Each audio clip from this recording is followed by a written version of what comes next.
Hello sir. சொல்லுங்க, என்ன வேணும்? ஓ, கடையை இப்பதான் ஓபன் பண்ணிட்டீங்களா? சாரிங்க சார், நான் வேற கடையில பாத்துக்கிறேன். இருங்கம்மா, ஏன் போறீங்க?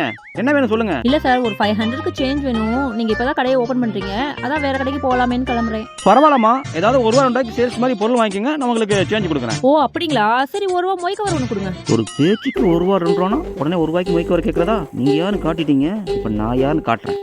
இந்தாங்க மொய் கவர். சார், நீங்க யூஸ் பண்ற பென் இருந்தா கொடுங்களே, அப்படியே கொஞ்சம் பேர் எழுதி கொடுத்துருவேன். இதுல ஓசியில பேனா வேற. மேடம், இது ஃபங்க்ஷன் போறீங்களா? ஆமா சார், என் ஃப்ரெண்டோட பொண்ணுக்கு பர்த்டே, அப்படியே அட்டென்ட் பண்ணிட்டு மொய் வச்சுட்டு வரலாம்னு கிளம்பிட்டேன். ஃப்ரெண்டோட பொண்ணுக்கு பர்த்டேங்கிறீங்க, மொய் வச்சா பேரண்ட்ஸ் சந்தோஷம். gift கொடுத்தா தானே குழந்தைங்க சந்தோஷப்படுவாங்க. நீங்க சொல்றது சரியா தான் இருக்கு. குழந்தைங்களுக்கு gift கொடுத்தாதான் சந்தோஷப்படுவாங்க. உங்ககிட்ட கிஃப்ட்லாம் இருக்கா?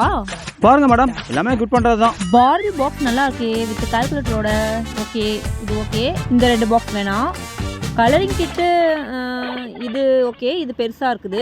இது ஓகே. இது 2 சேர்த்து எவ்வளோன்னு சொல்லுங்க. மொய்க்கோட நேம் எழுதிட்டீங்களா? இல்ல சார், இந்தாங்க, நீங்க கொடுத்த பேனாவும் மொய்க்க வரும். மொத்தம் 492 ரூபா மேடம். இந்தாங்க பேலன்ஸ் சில்லறை. சில்லறை வாங்க வந்தவங்களுக்கு வெறும் சில்லறை காசை கொடுத்து அனுப்புறியே.